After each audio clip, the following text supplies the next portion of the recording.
Yu-Gi-Oh! 5D's is widely regarded as the best anime in the franchise, tackling mature themes like class struggle and institutional corruption with a degree of sophistication unmatched by other entries. What most people don't know, however, is that there's a 5D's manga that, unfortunately, falls short of this praise. This will be my third Yu-Gi-Oh! Manga review, and it saddens me that with each iteration, the Duel Monsters legacy is dragged farther through the mud. While the original manga still stands the test of time, proving not only to be the template for the franchise, but an exceptionally well-crafted battle shonen in its own right, the GX and 5D's manga are poor imitations, riddled with issues only to be enjoyed by diehard fans. In fairness to GX, it wasn't a particularly ambitious manga. With its humble setting, solid duels, and well-written protagonist, it could at least offer a net positive experience despite its shortcomings. Sadly, the same cannot be said of 5D's. This manga was brimming with potential, whether through the new dueling format, creating the possibility for more nuanced duels, the futuristic setting, offering a unique environment never before seen in the franchise, or the strong cast of characters handed to it from the anime. There were lots of concepts at play that could genuinely innovate upon the franchise, but the manga fails to capitalize on any of them. The manga was supervised by the original series creator, Kazuki Takahashi, with art by former assistant Masashi Sato and story by Masahiro Hikokubo, who, to my knowledge, hadn't written manga before this, but would later be involved in the duel composition for Arc 5, V-Rains, and Go Rush. Much like the GX manga that concluded 4 years prior, the 5D's manga is a completely different entity than the anime counterpart. Debuting in the August 2009 edition of V-Jump, over a year after the anime's release, the manga would run for a total of 68 chapters, ending in April 2015. Given that, I'll avoid any comparisons to the 5D's anime, and treat this like another entry in the Yu-Gi-Oh! Manga continuity. My principal concern, then, is not whether the anime or manga is better, as that's a one-sided debate, but how the 5D's manga builds upon the foundation of earlier entries and where it falls short. The manga opens with a duel between Yusei and his close friend Sect. In typical Yu-Gi-Oh! Fashion, Yusei emerged victorious. Immediately after, Sect performs the Sunset Salute, a superstitious ceremony to summon the Skeleton Knight, a mythical creature rumored to grant a rare card to those who encounter it. Yusei dismisses the legend as nonsense when, suddenly, a massive structure rises from the earth, and atop it, the Skeleton Knight, now holding Sect hostage. This forces Yusei into another duel, this time against the mythical knight. Although Yusei is able to squeeze out the victory, Sect is left in critical condition, forcing Yusei to rush him to the hospital. Suddenly, his journey is interrupted by none other than Jack Atlas, who was sent to the satellite to duel Yusei by his adoptive father, Rex Godwin. For what it's worth, this is a solid duel both in terms of its composition and narrative function. On the one hand, it works as a good introduction to the concept of sense, as it doesn't outright explain it, but demonstrates its power, generating curiosity within the reader. And on the other hand, the outcome of this duel, Yusei's defeat, serves as a defining moment in determining Yusei's motivations for the remainder of the series. That is, to become strong enough to defeat Jack.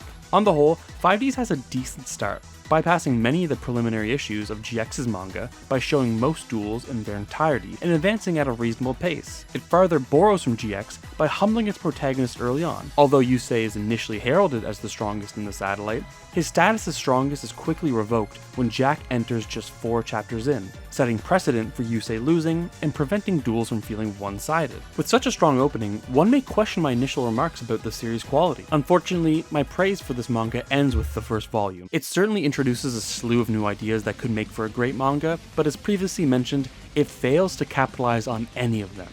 For example, with the advent of turbo duels, the manga introduces 2 new win conditions. In addition to reducing your opponent's life points to 0, you can now render your opponent's duel runner immobile or reach the finish line first. One would think that with these new conditions, Hikokubo could find more unique ways to keep duels interesting, perhaps by coming up with more interactions between cards and duel runners, or by integrating the futuristic environment into the racing aspect, allowing duels to discover or even create shortcuts to the finish line.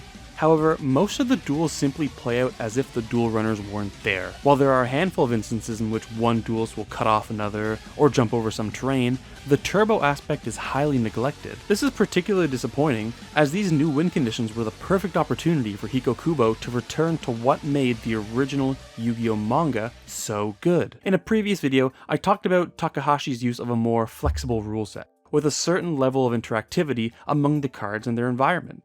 The classic example is Yugi attacking the moon. Though often the subject of ridicule, it's paradigmatic of what made Duel's Kingdom great. Yugi wasn't simply lucky enough to draw a card that did exactly what he needed, but rather, he was aware of his surroundings, recognized that the moon increased the tide of the sea field, giving his opponent's water monsters an advantage, and figured out a way to remove that advantage with the resources available. Now, this is often ridiculed because, as we know, you can't destroy a spell card by attacking it.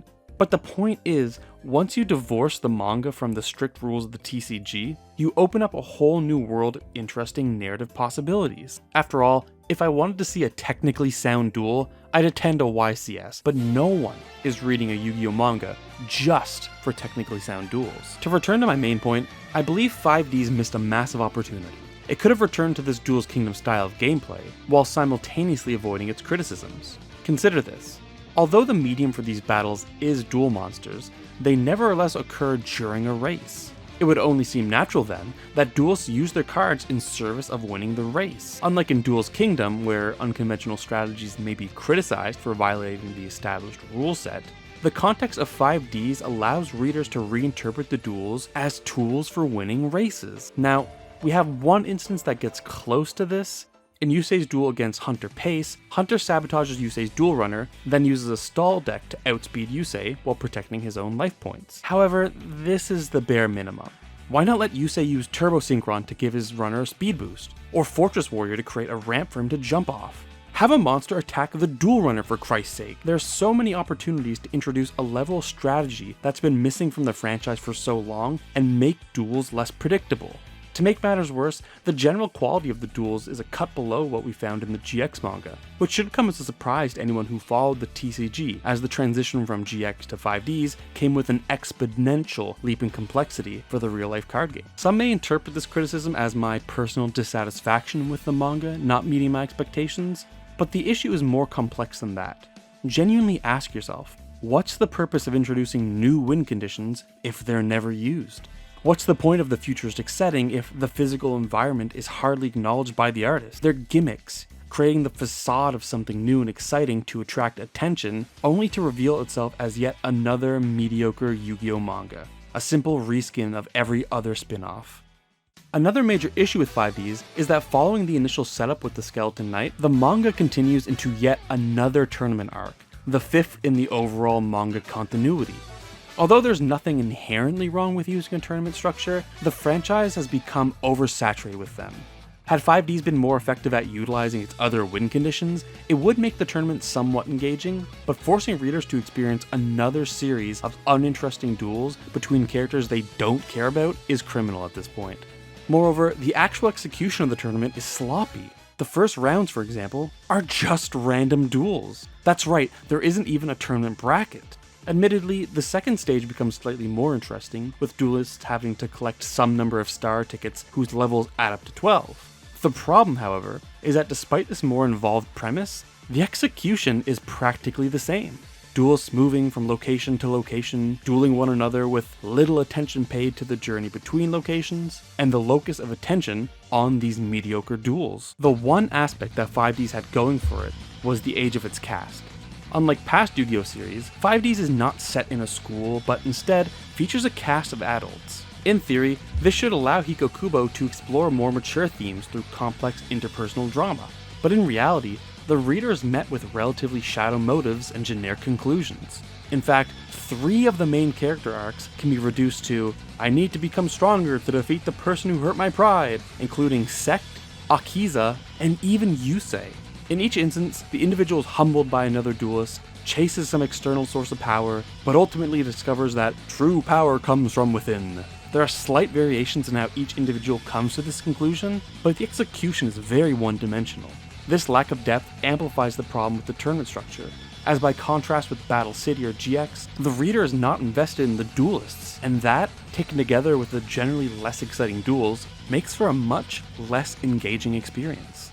There are certainly other grievances I could express, such as how the Ancient Past subplot is just a lazy reskin of the original manga, or how underdeveloped the concept of sense is, but I believe I've expressed my main criticisms. 5D's is not a bad manga in the strict sense, but it sets itself up to be something good and fumbles at every possible opportunity, leaving readers with the safest Yu-Gi-Oh story imaginable. It's this combination of a lost potential together with its generic execution that makes reading this especially painful, even as a hardcore Yu-Gi-Oh fan. For that reason, I think my final score of 6 out of 10 is quite generous. Ladies and gentlemen, my name is Doofy. Thank you for watching.